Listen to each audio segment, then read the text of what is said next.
और जो वहां पे जाके बदतमीजी करेगा या भीड़ को के सिस्टम को डिस्टर्ब करेगा या धक्का मुक्की करेगा, तो आप हमको ये बताइए कि अगर एक पांडे समाज की बुराई करने से पहले हर आदमी को इस बात को सोच लेना चाहिए, इस तरीके करके और वहां का सिस्टम तोड़ेगा। देखिए वो लोग वहां पे 24 घंटे रहते हैं, उनके जो भी विभिन्न प्रकार के भोग, उनकी 3 टाइम आरती, उनकी मंगला आरती, उनका सारा भोग कोई चढ़ाए या ना चढ़ाए, उनका तीनों टाइम में गजब का श्रृंगार, ये करता कौन है? ब्रह्मांड के बाद आप कॉम्प्लिकेटेड कैसे हो सकते हैं? कॉम्प्लिकेटेड जिसको बनाया धर्म को बेचने वाले दो कौड़ी के लोगों ने। इस बात को मैं आपको बता रहा हूँ। माँ कामाख्या पे कहा था, मैंने सारा भ्रम तोड़ा और लोगों ने बहुत अप्रिशिएट किया जी, है ना, कि तंत्र होता है, तंत्र का कि सचंडी का यज्ञ अगर वास्तव में सचंडी का यज्ञ के तरीके से किया जा रहा है, तो माँ महाकाली, माँ महालक्ष्मी, माँ महासरस्वती, विंध्यवासिनी ही एक ऐसा धाम है जहाँ पे किसी भी कीमत पे आएंगी और सारी देवियां आएंगी जिन जिनका आप आमंत्रण करेंगे। मेरा व्यक्तिगत अनुभव है, आप इस बात को। अच्छा, क्या वजह है कि मैं दुनिया में कहीं सचंडी यज्ञ नहीं करता विंध्यवासिनी छोड़ दी?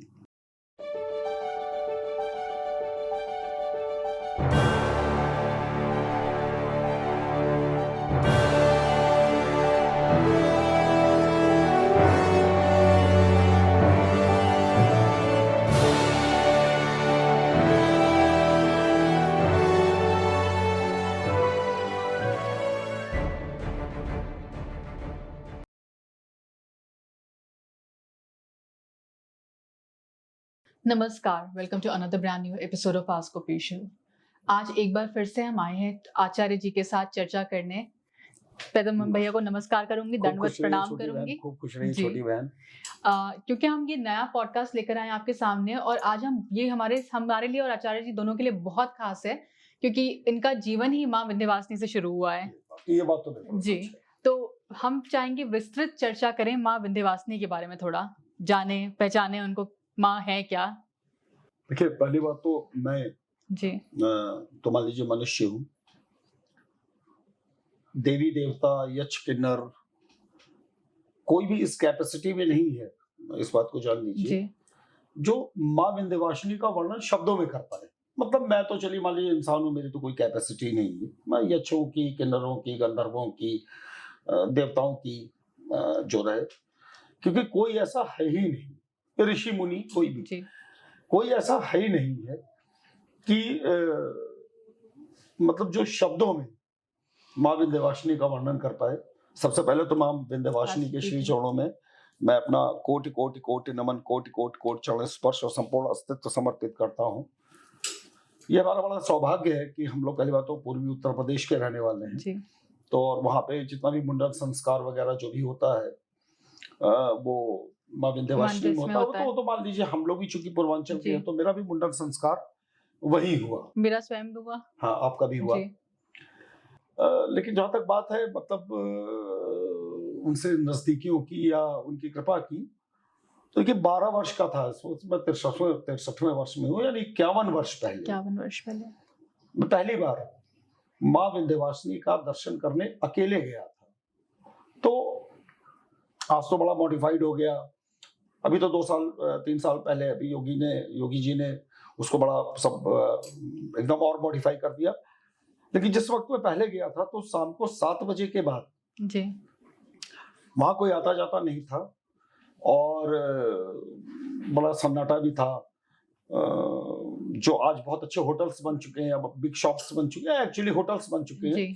तो उस जमाने में क्या था कि मतलब प्रसाद की दुकानें और वहीं तखत पड़ा हुआ है, नहाइए, दर्शन करिए, केवल प्रसाद ले लीजिए, इस तरह की प्रक्रिया थी। और चूंकि वो विंध्य पर्वत का इलाका है जी, एक तरफ गंगा है, माँ गंगा रोड, और फिर विंध्याचल, तो इतनी अच्छी व्यवस्था नहीं थी, व्यवस्था भी इतनी अच्छी नहीं थी। लेकिन एक बात तो है ही है, माँ तो फिर माँ है। तो 12 वर्ष की उम्र में पहली बार जी मैं अकेले माँ विंध्यवासिनी के श्री चरणों के दर्शन करने के लिए गया। और जब पहली बार गया भी हूँ तो मैंने 3 रात बिताई है वहां। 12 वर्ष की उम्र में? 12 वर्ष की उम्र में। वो हमारे घर से निकल के और किसी भी तीर्थ स्थल जाने का मेरा वो पहला एक्सपीरियंस था।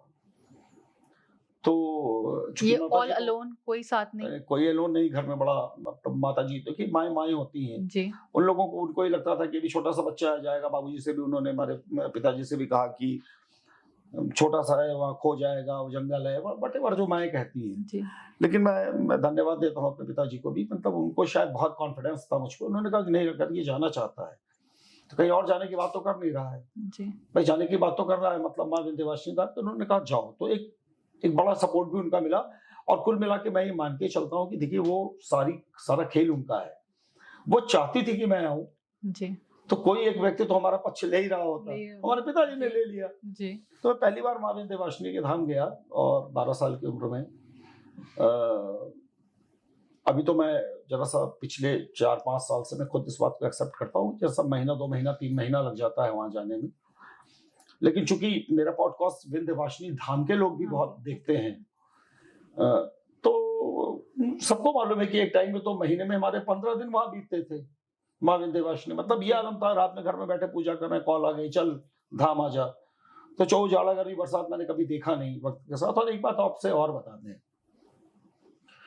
जिंदगी में बहुत अचीव किया मैंने, बहुत कम उम्र में बहुत कुछ अचीव किया, जो शायद मतलब फिर लाखों में किसी एक को मिलता होगा। और ये बात वो लोग भी जानते हैं, मतलब जैसे वहाँ के जो पंडा समिति की भी बहुत अच्छी स्थिति में है, या वहाँ के और भी लोग जानते हैं जी कि सच्चाई ये है कि जिंदगी में जो दिया हमको, जो देने की शुरुआत हुई, वो माँ विंध्यवासिनी धाम से ही हुई। आप इस बात को जान लीजिए। और हम ये भी बता दें कि देखिए, आपने सुना होगा कहीं 52 कहीं 108 शक्तिपीठों का वर्णन है जी। ये उन शक्तिपीठों में नहीं है, ये नहीं है, ये उन शक्तिपीठों में नहीं है। ये वो महाशक्तिपीठ हैं माँ विंध्यवासिनी, वो महाशक्तिपीठ हैं जहां से सारे शक्तिपीठों में भी एनर्जी जाती है। इस बात को आप जान लीजिए। आप ये बोल रहे हैं कि जितने और शक्तिपीठ है वहां पे एनर्जी इस स्रोत से जाती है। 100% महाशक्तिपीठ है, द सेंटर ऑफ एनर्जी अगर कोई जगह है। देखिए, मैं माता रानी के समस्त स्वरूप, मैं 10 महाविद्याओं को अलग कर रहा हूँ, क्योंकि एक अलग कहानी, मैं सिर्फ शक्तिपीठों सिद्धपीठों पे आ रहा हूँ। तो ऐसे कोई शक्तिपीठ और सिद्धपीठ नहीं है जहां पे कौन से एनर्जी जहां पे जानी है। मतलब जैसे अब अच्छा, एक बात मैं आपको और पहले स्पष्ट कर दूं, फिर बताऊं कि एनर्जी कैसे ट्रांसफर होती है। माँ विंध्यवासिनी ही वो मूर्ति है, उनका वही वो स्थल है जिधर उनका मुख है, यानी पश्चिम की तरफ जी। मुख की तरफ का सारा शक्तिपीठों को या उस जगह को श्रीखंड कहा जाता है। श्रीखंड कहते हैं जी। और आप देखेंगे कि श्रीखंड में बलि की प्रथा नहीं है। जी। आप हिमाचल चले जाइए, मतलब कांगड़ा वगैरह चले जाइए, हिमाचल चले जाइए, उत्तराखंड चले जाइए, यहाँ पे भी बलि की प्रथा नहीं। देवी शक्ति स्थलों पे बलि की प्रथा नहीं है। और इन्हीं माँ विंध्यवासिनी के पृष्ठभाग में, यानी कि पूर्व में जाने पर यहीं से बलि की प्रथा भी प्रारंभ होती है। तो एक तरफ अगर श्रीखंड उनपे समाया है, तो दूसरी तरफ काली खंड भी उन्हीं में समाया है। तो आप इस बात को सोच लीजिए, जिसमें श्रीखंड और काली खंड दोनों समाये हों, वो माँ विंध्यवासिनी है। उनके श्री चरणों में मैं अपना कोटि कोटि कोटि चरण स्पर्श और संपूर्ण अस्तित्व समर्पित करता हूँ। तो पहले तो ये विशेषता जान लीजिए। दूसरी बात, अपने और उनके संबंध, मतलब उनकी कृपा पे आने से पहले मैं आपको एक बात बता दूं कि आप देवी भागवत भी पढ़ेंगी, तो उन्होंने साफ कहा है कि अगर मैं कलयुग में कहीं वास करूंगी, मतलब वास करूंगी, मेरी एनर्जी कहाँ वास करेगी, बात ये नहीं कहा उन्होंने। अगर मैं स्वयं कहीं कलयुग में वास करूंगी तो वो जगह होगी विंध्य पर्वत। इसी वजह से सारे देवियों का, जैसे माँ कामाख्या का नाम कामाख्या किस वजह से कहा जाता है वो भी आप जानती। जितनी भी शक्तिपीठें हैं, उन शक्तिपीठों का इनको विंध्यवासिनी यानी विंध्य पर्वत पर वास करने वाली। तो फिर आप इस बात को समझिए, ये सच है। इनका नाम विंध्यवासिनी पड़ा क्यों? क्योंकि ये स्वमेव वास करती हैं, स्वमेव निवास करती हैं माता रानी, माँ विंध्यवासिनी। अच्छा, अद्भुत प्लेस नहीं है। रक्त बीज का संहार करने के बाद जब माँ काली को, भाई देखिए ये सच है कि जितना खून गिरता था उतने रक्त बीज पैदा होते थे। संहार करने के बाद विश्राम कहाँ किया है माँ काली ने? काली को वो विंध्य पर्वत। कंस के हाथ से जो कन्या छूटी है, और ये कहते हुए कि तुझको मारने वाला पृथ्वी पे आ चुका है, जो हाथ से छूटी वो कहाँ निवास करती हैं? अष्टभुजा। अष्टभुजा वहां पे आके निवास की है। तो इसके ये लोग क्यों आई सीधे? इसके पीछे कारण जान लीजिए। क्योंकि आदिशक्ति मतलब आदिशक्ति जगदम्बे ये कह चुकी थी कि मैं कलयुग में अगर कहीं वास करूंगी तो पर्वत केवल विंध्य होगा, वो स्थान केवल विंध्याचल होगा। तो ये बात तो सच है, अलौकिक शक्ति है। और मैंने देखिए वैसे भी आप जान लीजिए और मैं भी आपको बता दे रहा हूँ कि जिस समय गया में अपने पिताजी का पिंडदान यानी राजा दशरथ का पिंडदान करके भगवान श्री रामचंद्र और सीता मैया लौट रहे थे जी। तो जब उनका विमान उस क्षेत्र से गुजरा है तो उसमें बड़ी कंपन सी हुई। भगवान श्री रामचंद्र जी खैर जहाज अपना नीचे उतरा, इन्होंने भगवान शिव की स्तुति की। भगवान शिव प्रकट हुए, यह सत्य घटना है जी। प्रकट हुए तो उन्होंने कहा कि प्रभु मेरा विमान, भाई बात तो सही है, मेरा विमान और ये स्थिति। तो उन्होंने बताया कि ये जो त्रिकोण है ये शक्ति का त्रिकोण है। किसका? शक्ति का त्रिकोण जी। और इसको यहाँ नमन किए बगैर कोई भी व्यक्ति इसको पार नहीं कर सकता है। बारामूडा की आपने कहानियां सुनी होंगी कि मतलब वो तो समुद्र की एनर्जी है, वो तो साइंटिफिक है और ये वास्तविक है। तो भगवान श्री रामचंद्र ने भी यहाँ पर भी, जहाँ पे इस वक्त माँ तारा का मंदिर स्थापित किया गया, राम गया घाट है जी, वहां पे आके अपने पिताजी का तर्पण किया है। और माँ सीता ने अष्टभुजा के नीचे एक जगह है सीता कुंड, वहां पे आके, और पूरे पृथ्वी पे सिंगल ऐसी जगह है, इस बात को आप ये जान लीजिए, जहां स्त्री भी तर्पण कर सकती है, वो जगह विंध्यवासिनी है। सीता कुंड में आके माँ सीता ने तर्पण किया। तो आप क्या मतलब अद्भुत है वो जगह, अद्भुत। तो ये तो मैं उनका बड़ा एहसानमंद हूँ। मतलब मैं शब्दों में उनका एहसान नहीं, उनका मैं धन्यवाद तो खैर देने की मेरी औकात ही नहीं है कि मैं तो उनका धन्यवाद कोई क्या दे पाएगा। लेकिन ये तो सच है कि उनकी एक असीम अनुकंपा और उनका बेहद एहसान है मेरे ऊपर कि उन्होंने इतनी कम उम्र में मुझको बुलाया। और अब तो हम लोग मान लीजिए तीसरे पड़ाव पे आ ही गए हैं, भाई 60 के बाद माना जाता है जी। और आज तक उन्होंने बेइंतहा अच्छा रिश्ता बना के रखा। तो मैं इसके लिए, और एक बात तो सच है, चाहे ज्योतिषीय ज्ञान हो, देखिए ज्योतिष पढ़ के आप रावण संहिता पढ़ लीजिए, आप पाराशर को पढ़ लीजिए, आप ऋषि भृगु को पढ़िए, ऋषि पाराशर को पढ़िए, महान ज्योतिषाचार्य रावण को पढ़िए, जैमिनी को, ऋषि जैमिनी को पढ़िए, मतलब एक अलग विधि है जैमिनी। आप किसी की ज्योतिष पढ़ लीजिए, वो फलित तभी होगी जब आपके ऊपर आदिशक्ति जगदम्बे के श्री चरणों की कृपा है। अदरवाइज आप जितने भी बुद्धिमान हो, आप 50 से 60% तक ज्योतिष को से ज्यादा फलित आदेश नहीं दे सकते हैं। तो 13 साल में मैहर गया, माँ मैहर के दर्शन तो देखिए किए। देखिए सारे सिद्ध पीठों सबके अपनी ताकतें हैं, सबके अपनी एनर्जीज हैं। लेकिन एक बात तो ये सच है कि जितनी भी शक्तिपीठें हैं ये महाशक्तिपीठ है, और जितनी भी शक्तिपीठों में जिसको जितनी एनर्जी चाहिए, आप ये समझ लीजिए पावर स्टेशन है। पावर स्टेशन किसको कितनी एनर्जी, किसको कितनी इलेक्ट्रिसिटी चाहिए, किसको कितनी एनर्जी चाहिए, किसको कितनी चाहिए, इनको एग्जैक्टली मालूम है। लेकिन स्रोत जो है वो विंध्यवासिनी ही है। इस बात को आप अच्छी तरीके से जान लीजिए। हम आज इस बारे में चर्चा इसलिए भी कर रहे हैं भैया कि जो हमारे पूर्वांचल के लोग हैं वो तो इसकी महत्ता जरूर समझते हैं, लेकिन बाहर के लोग, उनको माँ विंध्यवासिनी के बारे में पता ही नहीं है कि माँ विंध्यवासिनी जैसा धाम कोई एग्जिस्ट करता है या कोई है, इतना बड़ा पावर हाउस माता रानी का जी। हाँ। तो ये थोड़ा आश्चर्य की बात लगती है कि लोगों तक इन्फॉर्मेशन ही नहीं पहुंची। देखिए सबसे बड़ी बात तो ये है, एक बात आपको बताएं कि कायदे से धर्माचार्यों का जी ये काम था, ये काम तो धर्माचार्यों का था कि उनको भी ये बताना चाहिए था, वो चाहे वैष्णव होते, चाहे शैव होते, चाहे शाक्त होते, उनको ये बताना चाहिए था कि अगर आदिशक्ति जगदम्बे कहीं निवास करती हैं तो वो जगह विंध्यवासिनी है। क्योंकि मार्कंडेय पुराण में, देवी भागवत में हर जगह स्पष्ट तौर पे इनका इस चीज का वर्णन है, इस चीज का कि माता विंध्यवासिनी अगर कलयुग में कहीं स्वमेव निवास करेंगे तो वो विंध्यवासिनी होगा। तो इसके लिए देखिए, इसके लिए सबसे बड़ा दोष, मैं तो जब से आपके पॉडकास्ट पे आया या वैसे भी इससे पहले भी जब मान लीजिए पॉडकास्ट पे नहीं भी था, तो भी मैंने विंध्यवासिनी का मतलब हमेशा बताया है कि माता विंध्यवासिनी के धाम में मतलब आप देखिए आपके भाग्य में क्या लिखा है मैं इस पे जाना नहीं चाहता जी लेकिन वो माँ विंध्यवासिनी है।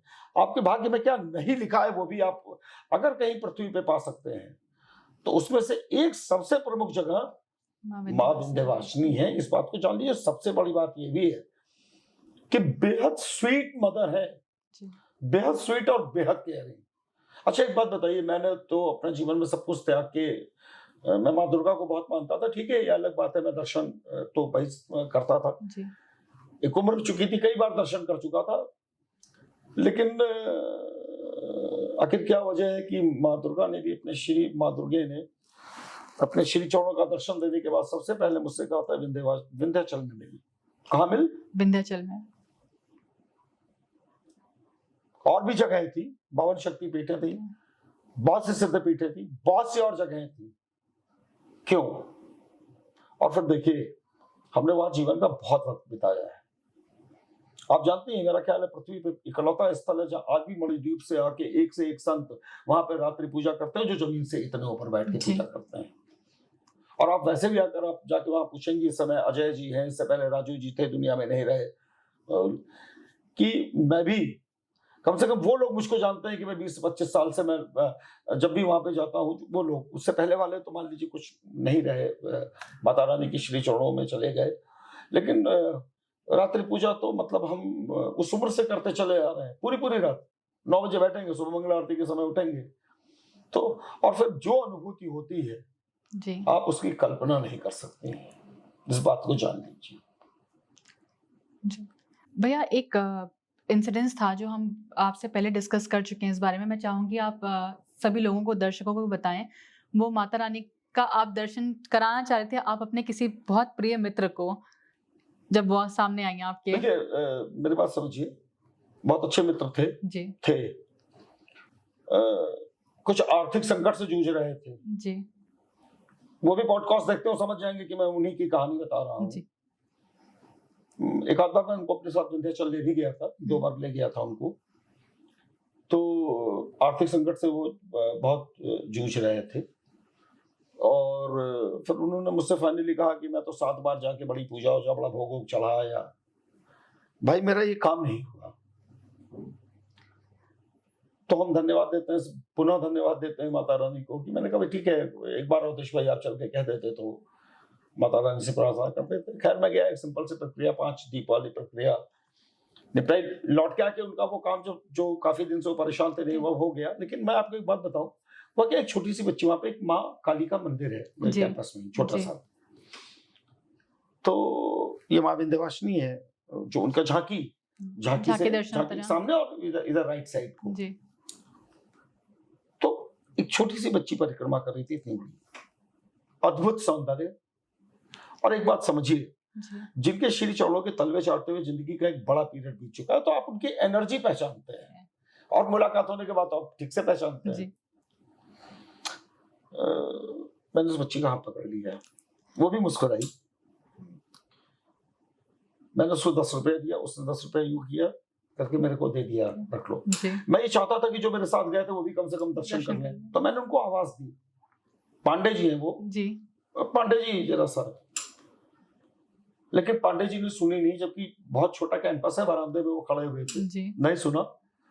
फिर वो मुस्कुराते हुए उसने अपना, तो हमने हाँ छोड़ दिया। और मैंने उससे पूछा यार मेरे को बुला, मैं आपको बुला रहा था, मतलब आदिशक्ति जगदम्बे, बोले मुझे गुलाब की बहुत अच्छी खुशबू है, मुझे लगा अम्मा यहाँ आ गई। तो देखिए ये उनकी माया है, मतलब आप कोई उनकी माया का कोई जोड़ नहीं है ना जी। तो जिससे वो मिलना चाहेंगी, जिसको दर्शन देना चाहेंगी, लेकिन फाइनली मैं इतना अच्छी तरीके से जानता हूँ, कम से कम माँ विंध्यवासिनी के विषय में तो बहुत कंफर्म हूँ जी। जो भी व्यक्ति श्रद्धान्वित होकर वहां गया, जो भी, तो आप इस बात को जान लीजिए क्या उसकी कुंडली में क्या लिखा है, ये तो हम तो प्रारब्ध और अब्ध होता है, मान लीजिए कि आदमी भोगेगा या क्या भोगेगा। लेकिन फिर ऐसा तो असंभव है कि अगर वो बहुत सही और साफ नियत से गया और उसको कुछ नहीं मिला, ऐसा तो असंभव है और असंभव है।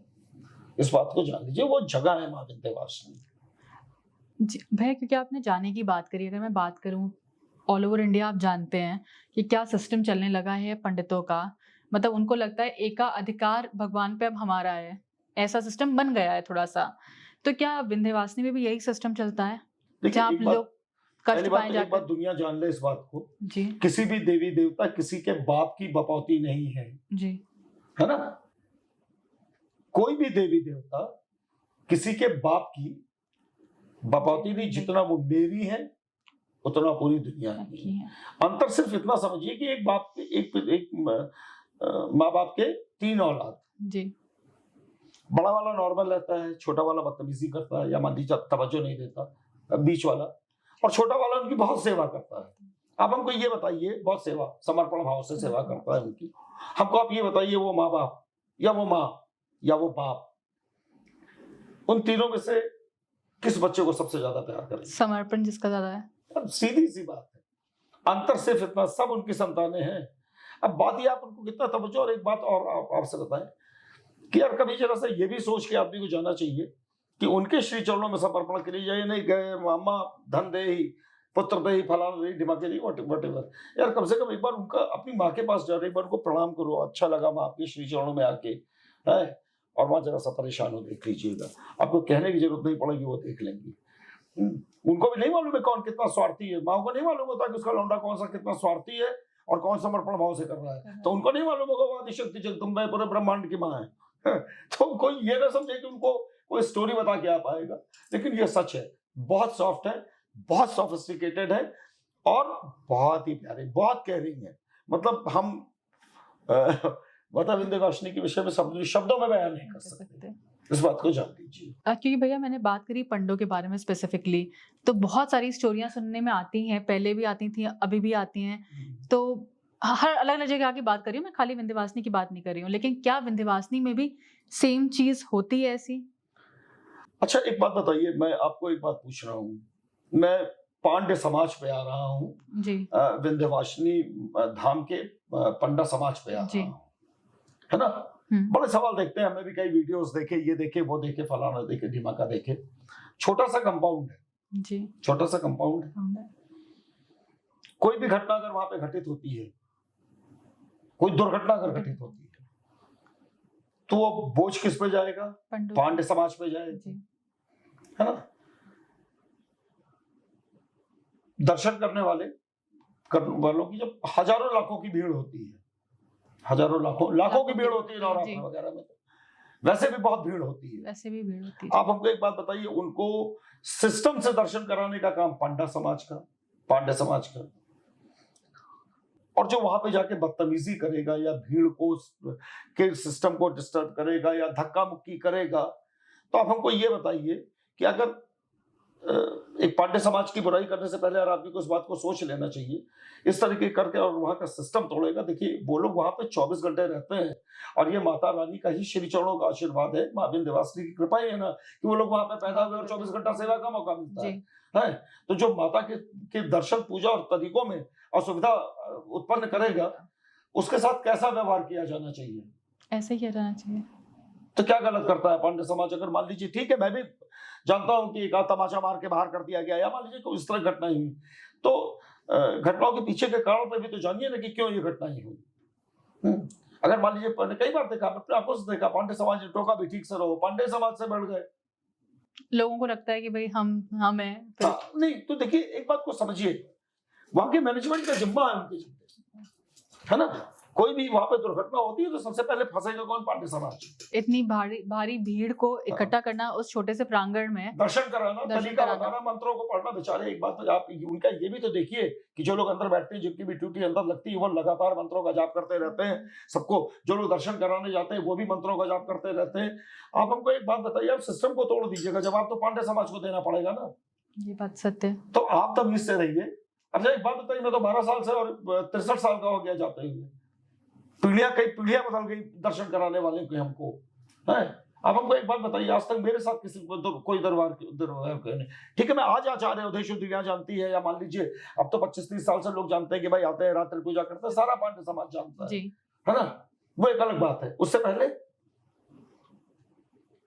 मुझसे क्यों नहीं किया? देखिए बेहद सब बेहद शिष्ट और बेहद सम्मानित समाज है।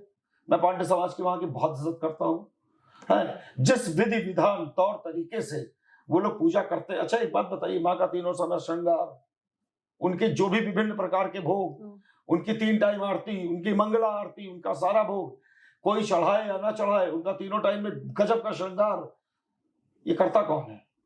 पांडे समाज। जी, अभी आपने जो बात बोली, कोई चढ़ाए ना चढ़ाए, उनकी ड्यूटी पूरी होती है, वो करते हैं। उनका अम्मा का कोई कुछ ना चढ़ाए, उसके बावजूद भी अम्मा का तीनों टाइम प्रबलतम श्रृंगार कौन करता है? पांडे समाज करता है। और एक बात आपसे और बताते हैं, जैसे एक विंध्य सेवा समिति है वहां पे, मैं मतलब नाम लेके बता रहा हूँ कि अच्छा जो लोग इस पॉडकास्ट को देखें और उनको लगता है कि विंध्यवासिनी धाम में जाने पर उनके साथ कुछ हो सकता है, तो देखिए मोहित मिश्रा उनका धाम से जो न्यू वीआईपी ओल्ड वीआईपी है, ओल्ड वीआईपी से सटा हुआ उनका शाही पैलेस के नाम से होटल है। मतलब अगर आदमी आराम से उनको, मोहित मिश्रा एवरीबॉडी नोज, उनके छोटे भाई अंकुर मिश्रा है, उनके एक और भाई ललित मिश्रा, ये 3 लोग हैं। मैं कह रहा हूं कि जिसको अगर कोई जाता है विंध्यवासिनी धाम में और उनको अगर लगता है कि कोई दिक्कत हो रही है, तो ये खोज के मिल लीजिए दर्शन। देखिए लाइट तो सबको लगानी पड़ेगी जी, है ना, लाइट तो सबको लगानी पड़ेगी, और आप देखेंगी कि वो दर्शन करा के भी निकल जाएंगे और आपसे दक्षिणा के लिए 1 पैसा नहीं कहेंगे। तो वह तो वो भी पांडे समाज के नहीं है। एक अमन करके लड़का, एक हर्ष करके है, गौरव है। अरे मैं मतलब जानता तो मैं वहां 50 ऐसे लोग, अजय वगैरह, अजय पूरी रात मंदिर प्रांगण में पूरी रात रहते हैं। कोई आए चढ़ाए न चढ़ाए, झांकी दर्शन करने हुए पूरी रात लोग आते रहते हैं। सबको टीका लगाना, सबको वो देना, कोई दे या ना दे, कौन करता है? वही पांडे समाज तो करता है ना। बहुत बड़ी रिस्पॉन्सिबिलिटी अपने आप में है। फिर आदमी को वो नहीं दिखता है, बदतमीजी करने पे अगर उन्होंने किसी ने कहा तमाचा धर दिया, तो मतलब फिर वो समाज बुरा हो गया। अब वो तो एक आधी धर है। ये तो हमारे जैसा अगर आदमी की जिम्मेदारी इस तरह की बदतमीजी करे तो हम 3-4 रख देंगे कि भाई आप सिस्टम मत तोड़िए। देखिए बात को समझिए जी, आप बाहर से आ जाए, कल चले जाएंगे, उनको वहीं रहना और जवाब देना है। ये बात भी आपकी सत्य है, गलत तो नहीं कह रहे। एक छोटी सी गलती भारी पड़ सकती है, एक छोटी सी गलती भारी पड़ सकती है। पिद्दी भर की भगदड़ मृत्यु का कारण, जब कभी कहीं भी भगदड़ हुई मृत्यु का कारण बनी, तो सारा बोझा पंडितों पे गया, उस पे गया। तो अगर उस चीज को लोग मैनेज करते हैं तो उनकी तारीफ की जानी चाहिए या उनकी बुराई की जानी चाहिए? मैं आपसे पूछ रहा हूँ। बहुत उच्च कोटि का है विंध्य समाज का, विंध्याचल का पांडे समाज। मैं कह रहा हूँ इस बात को जी। और जाइए, मैंने नाम लिया है बाकायदा, जाइए उनसे बताइए क्या चाह रहे हो देश के मिलने वाला। आप देखिएगा ना, आपको किस तरीके से दर्शन, और आपसे 1 पैसा दक्षिणा नहीं मांगेंगे। लेकिन क्या आपका कर्तव्य नहीं बनता है कि उनको दक्षिणा दें? ये तो बनता है। आप हमको एक बात बताइए, वो कुछ नहीं करते हैं, सेवा करते हैं माता रानी की, दक्षिणा देना आपका भी कर्तव्य बनता है। बनता है ना? बनता है। हाँ। और एक बात माता विंध्यवासिनी धाम की, तो एक बात मैं आपसे स्पष्ट बता दे रहा हूँ और बिल्कुल साफ। मैंने एक पॉडकास्ट में और कहा है कि आदमी को अपनी जिंदगी में 2 जगह के दर्शन जरूर करने चाहिए। एक्चुअली 3 जगह जरूर जानी चाहिए जी। सर्वप्रथम वो माता विंध्यवासिनी धाम जरूर जाना चाहिए। अगर उसको लगता है कोई अंतर तंत्र टाइप का कुछ भी उसके लिए, तो उसको माँ कामाख्या जरूर जाना चाहिए, उनकी गुंबद का दर्शन करके आना चाहिए। और जिनको बहुत बड़ा तांत्रिक बनने का शौक है या तंत्र से बहुत परेशान है, उनको वीर भूमि बंगाल जरूर जाना चाहिए। और आप जानते हैं माता विंध्यवासिनी यहाँ पे स्वयं क्यों निवास की? इसके लिए भी और कई किंवदंतियां हैं, लेकिन एक कथा और बहुत प्रचलित है और सत्य भी है। विंध्य पर्वत आदिशक्ति जगदम्बे का बहुत बड़ा भक्त था। विंध्य पर्वत जी, विंध्य पर्वत की बात कर रहा हूं। 850-1000 किलोमीटर में, और ये सीधा खड़ा था जी। तो सूर्य की रोशनी को आने में दिक्कत हो रही थी। हम एक बात देखिए, बात बिल्कुल सीधी सी है। उन्होंने भी पूरा समर्पण दिया माता रानी के श्री चरणों में। जो लोग समर्पित होते हैं भाई, वो जरा सा टेढ़े मिजाज होते हैं। ये एक बड़ी प्रैक्टिकल सी बात है। इसमें कोई इसको दुनिया जैसे लेना चाहे ले, मुझे कोई फर्क नहीं पड़ता। अच्छे शब्दों में बोले तो एक एटीट्यूड कैरी कर ही लेते हैं। एटीट्यूड कैरी कर ही लेते हैं, आप इस बात को जान लीजिए। मैं एक्सेप्ट, आई डू एक्सेप्ट। अब कई ऋषि मुनि गए कहने के लिए, तो भाई अब जरा सा एटीट्यूड था। माता ने उनसे कहा चलो अपने काम करो, हम कुछ नहीं करेंगे। बात पहुंचते पहुंचते ईश्वर तक पहुंची, तो भगवान तक जी। भगवान शिव ने तो मना कर दिया कि भाई माता रानी का भक्त मैं जाऊंगा नहीं। ब्रह्मा माँ जी की दूसरता नहीं भी जानते हैं। भगवान विष्णु के पास लोग गए सब, तो भगवान विष्णु गए तो उन्होंने कहा कि भाई तुम नतमस्तक हो जाओ। तो उसने कहा देखिए नतमस्तक तो हम माता रानी के अलावा कहीं नहीं होंगे। अच्छा मुझको भी लगता है कि उसने कोई गलत जवाब नहीं दिया जी, है ना। तो उन्होंने कहा कि चक्र वगैरह से हम मान लीजिए अब क्या एक्चुअल वार्ता हुई तो नहीं कह सकते, लेकिन उन्होंने कहा कि चक्र, भाई चक्र तो था ही ना। तो उसने कहा देखिए हम अच्छा विंध्य पर्वत का पत्थर बड़ा हार्ड एंड टफ मानते हैं जी। तो उन्होंने कहा कि प्रभु ऐसा हो नहीं पाएगा तो क्षमा करें आप। अच्छा भगवान विष्णु थे, वो समझ गए कि वास्तु ये बिल्कुल सच कह रहा है जी, फालतू का छाम फैलाने से कोई फायदा नहीं है। वो भी वापस गए। भगवान विष्णु वापस गए आप कह रहे हैं? गए हैं जी। तो अगस्त ऋषि बहुत अच्छे ऋषि थे। आदिशक्ति जगदम्बे के बहुत भक्त, कहा जाता है कि समुद्र पूरा लेके पी गए टिटे। तो ये सब ऋषि मुनि या जो लोग और जो परेशान लोग थे वो लोग गए उनके पास, अगस्त ऋषि के पास। तो उन्होंने कहा देखो मैं उससे कुछ कहने नहीं जाऊंगा, वो जिसका भक्त है मैं गंगा किनारे उन्हीं का आमंत्रण करता हूँ। आदिशक्ति जगदम्बे का जी, गंगा किनारे। आप कभी विंध्या, आप तो गई हैं गंगा, माँ गंगा जी, तट पे विंध्य पर्वत, ये आखिरी जी, ये जहाँ विंध्यवासिनी का धाम है। अब तो रोड बन गई बीच में, नहीं तो यहीं से पर्वत श्रृंखला शुरू हुई जो 850-900 किलोमीटर चलती चली गई। तो यहीं पे बैठ कर उन्होंने आसन लगाया। अम्मा प्रकट हुई, विंध्य पर्वत ने लेट के साष्टांग किया है अम्मा को जी। अच्छा अम्मा भी जानती थी जाम फंसी हुई है, तो उन्होंने कहा ऐसे ही रहो। जी, कैसे? ऐसे ही रहो, लेटे रहो। अब भाई वो भी भक्त था, उसने कहा देखिए बिल्कुल रहूंगा, लेकिन शर्त यह है कि जब तक आप यहां रहेंगी, आप यहां रहेंगी मैं ऐसे ही लेटा रहूंगा। आप गई मैं खड़ा हो अब मैं खड़ा। तो हो सकता है कि मंदंती हो, किसी ने न देखा हो, लेकिन ये सच यही है। न माता तब से गई और विंध्य पर्वत वैसे ही, और शायद इसी वजह से अम्मा ने कहा कि मैं जब कभी भी निवास करूंगी स्वयं तो मैं उसी विंध्य पर्वत पर निवास करूंगी। अच्छा नीलांचल पे क्यों नहीं, त्रिकुटा पे क्यों नहीं, शिवालिक पे क्यों नहीं, हिमालय पे क्यों नहीं, क्यों विंध्य पर्वत? तो विंध्य पर्वत। अच्छा एक बात बताइए, कौन सा ऐसा ऋषि, एक भी ऋषि का नाम दीजिए जिसका आप नाम जानती हो जिसने विंध्य पर्वत पे ही जाके शक्तियां गेन की हो, हमको बताइए, एक नाम बता दीजिए। ऋषि भरद्वाज। अरे आप एक भरद्वाज की बात छोड़िए, भरद्वाज, दुर्वासा, क्या नाम है ये, विश्वामित्र, मतलब कोई ऐसा एक नाम ले लिया, अत्रि, कोई एक भी ऋषि ऐसा नहीं था जिसने अपनी तपस्या विंध्य पर्वत पे आके नहीं किया। क्योंकि एक बात जान लीजिए, शक्ति का संचारण करने का सबसे बड़ा पॉइंट अगर कोई है तो वह है विंध्याचल, उसका नीलांचल पलट के। और फिर हिमालय क्यों? क्योंकि वो माँ पार्वती का स्थान है। आप इस बात को जान लीजिए, है ना। तो ये है माँ विंध्यवासिनी की वास्तविकता। और मतलब मूल त्रिकोण, मतलब मूल त्रिकोण कहते हैं वो मूल त्रिकोण है, मूल त्रिकोण है वहां जी। आप इस बात, अच्छा भगवान राम ने जब जाके राम गया घाट पर जाके बड़ा सिंपल प्रोसेस फॉलो किया है, और मैं कहता हूँ आप भी फॉलो कर ले। ठीक है भाई, गया का है, लेकिन राम गया घाट पे गंगा नदी से बालू निकाले, इतना घुटना ये डूबना चाहिए पानी में, गंगा नदी से बालू निकाले, उसी का पिंडा बनाए, जिसमें पितृ के लिए 5 पिंडा, और उसी नदी में प्रवाहित कर दे। निश्चित तौर पर मुक्ति मिलेगी, इस बात को जान लीजिए उसके पितृ को। तो फिर वो स्थान विंध्यवासिनी ही हो सकता है, इस बात को भी आप जान लीजिए। और ये उन्हीं की शक्तियां हैं, माँ विंध्यवासिनी। बहुत छोटी सी प्रक्रिया जिसको हम बहुत ज्यादा बड़ी समझते हैं, वो इतनी छोटी से में निपट जाएगी। अच्छा हमको एक बात बताइए, 2 × 2 = 4, 10 × 10 = 10, 10 × 10 = 100। बहुत सिंपल सा है जी। हम इसी को उलझाना चाहें, आपको 3 घंटे इसी को डिस्क्राइब करते रह जाएंगे, और आप कुल मिलाकर उलझ जाइएगा, और आप भी भूल जाइएगा 10 × 10 100 होता है है ना।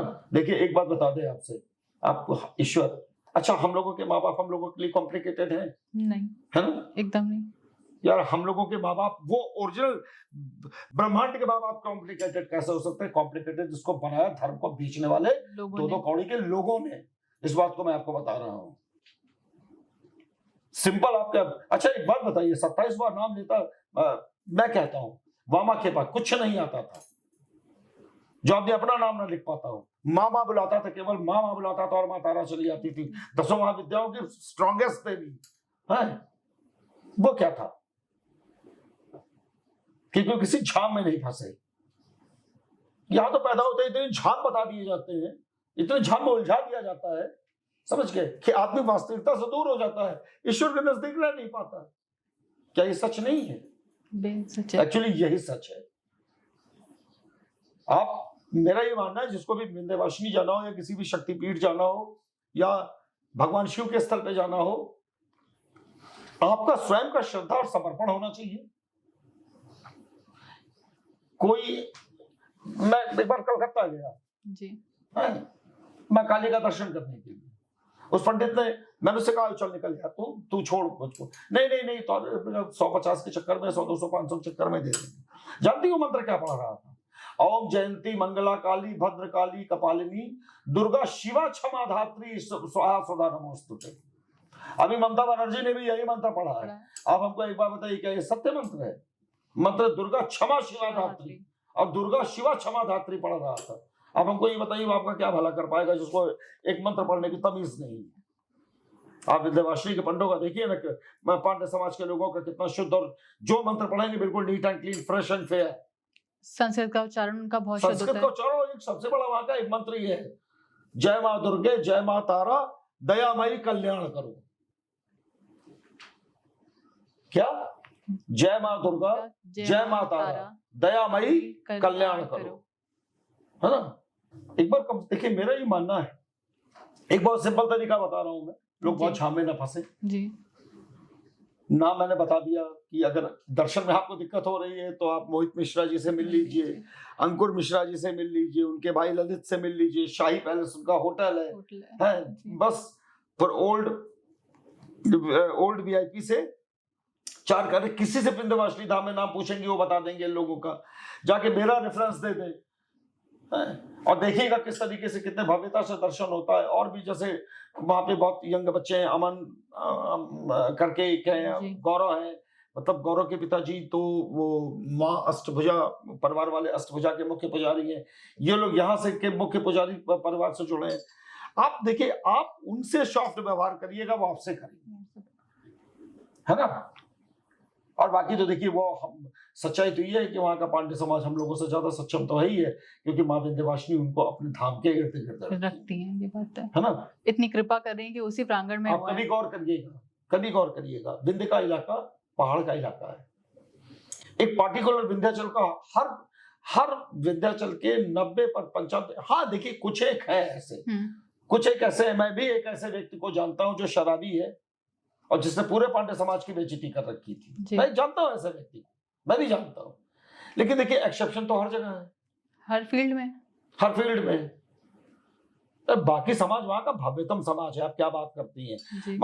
आप देखिए ना कि पूरा जितना भी पांडे समाज है, उसका, उनके चेहरे पे एक अजब सा ग्लो हो। मैं अभी आपसे यही बोलने वाली थी कि उन लोग का चेहरा चमकता रहता है। ग्लो, तो ये ग्लो किसका दिया हुआ है? ये उनकी भक्ति, उनके पूरे खानदान की मतलब वंशजों की भक्ति का परिणाम उनके चेहरे पे दिखता है। हमारे बुरा कह देने से बुरा नहीं हो जाएंगे, या दुनिया की बुरा कह देने से बुरे नहीं हो जाएंगे। वो अच्छे थे, अच्छे हैं और अच्छे ही रहेंगे। लेकिन आप भी जरा अच्छे रहिए, है ना?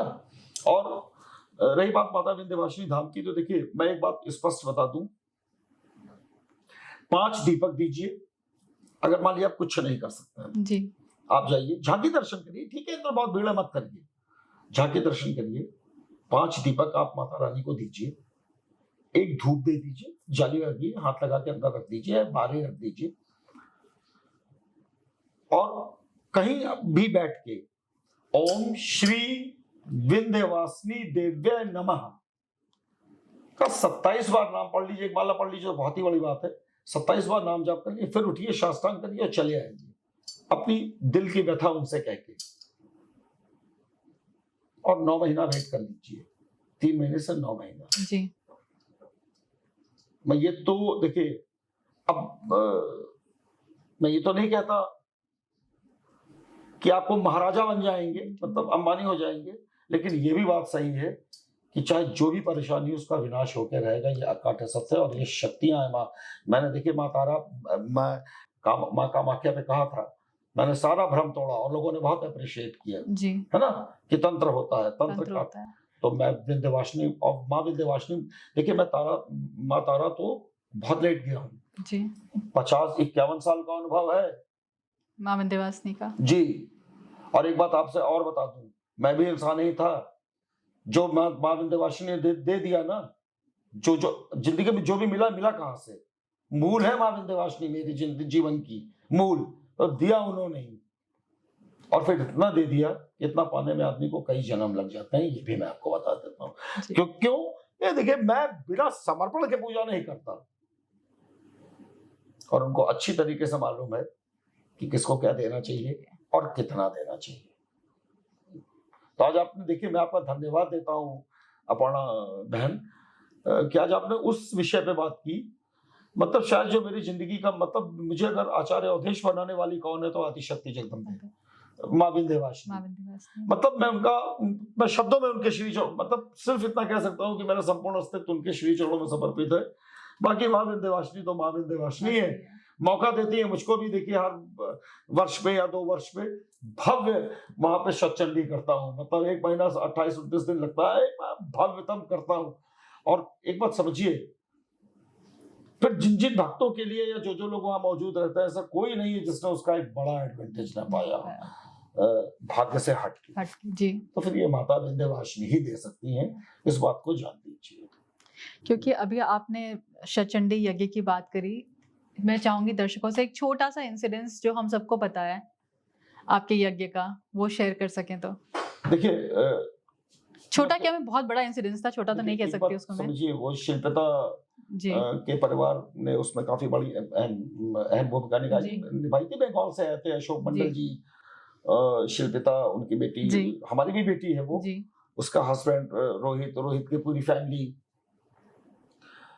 हम लोग हवन कर रहे थे, 8 घंटे चलता है पूरा। 3 प्यारी प्यारी इतनी बड़ी बच्चियां वहां का, मतलब जो, अच्छा अंकुर जी भी साथ में बैठे हवन कर रहे थे, या अंकुर जी भी देखेंगे इस एपिसोड को तो वो भी कहेंगे कि हाँ, ये मतलब उनके तो आंखों देखी बात है। चलिए, मैं एक गॉसिप कह सकता हूँ, या मान लीजिए ओवर टॉक कर सकता हूँ। वो 3 बच्चियां आई, मैंने भी उनको प्रणाम किया और मैंने कहा कि वो डाल दीजिए जरा सा हवन सामग्री, डाल दीजिए। उन्होंने, अब चूंकि उन्हीं का हवन हो रहा है तो हवन सामग्री उन्होंने कितनी उससे डाली होगी तो आप जान लीजिए। मैंने रोहित से कहा कि लोगों को कुछ पैसा दे दीजिए, तो उसने 50-50 रुपया देने का प्रयास किया। उन लोगों ने 1 रुपया नहीं लिया, उनको जरूरत नहीं है। पूरे ब्रह्मांड को देने वालों को क्या जरूरत होगी। तो मैंने उनको बड़े प्रणाम करके कहा कि हमारी इच्छा है कि आप ले लीजिए इसके। तब उन लोगों ने वो 50-50 रुपया लिया, 2 चक्कर काटे और वो लोग गायब। और ये सच है कि सत्चंडी का यज्ञ अगर वास्तव में सत्चंडी का यज्ञ के तरीके से किया जा रहा है, तो माँ महाकाली, माँ महालक्ष्मी, माँ महासरस्वती, विंध्यवासिनी ही एक ऐसा धाम है जहाँ पे किसी भी कीमत पे आएंगी और सारी देवियां आएंगी जिनका आप आमंत्रण करेंगे। मेरा व्यक्तिगत अनुभव है, आप इस बात को। अच्छा, क्या वजह है कि मैं दुनिया में कहीं सत्चंडी यज्ञ नहीं करता विंध्यवासिनी छोड़ दी? तो मैं कोई पागल नहीं हूँ। मैं जानता हूँ मेरा आमंत्रण सब लोग स्वीकार करेंगे। माता विंध्यवासिनी क्या भाई, वो मूल है, वहां सब आएंगे, सब लोग एंजॉय करेंगे, तो अच्छा नहीं लगता है। तो फिर कोई वजह तो होगी कि मैं हर जगह के लिए सत्चंडी मना कर देता हूँ, लेकिन विंध्यवासिनी में बहुत शानदार सत्चंडी यज्ञ, पूरी 151 पाठ से लेके और यज्ञ तक करता हूँ, कोई वजह तो होगी जी। तो माँ विंध्यवासिनी, और मैं आपको धन्यवाद देता हूँ, साधुवाद देता हूँ कि आज आपने उस टॉपिक को उठाया है, मतलब जो हमारे यहाँ बसता है। तो बाकी अब की बार आप मेरे साथ विंध्यवासिनी चलिए, मैं आपको आमंत्रित करता हूँ और उनके श्री चरणों के दर्शन करके आते हैं। आपको बाकी बहुत सी चीजों का आप खुद बता दीजिएगा। आपका पॉडकास्ट कोई कर लेगा, आप बता दीजिएगा कि कौन है माँ विंध्यवासिनी, ठीक है ना जी। चलिए बोलो आदि शक्ति माँ जगदम्बे, माँ जगत जननी, माँ भुवनेश्वरी, माँ त्रैलोक्यधीश्वरी, माता विंध्यवासिनी की जय।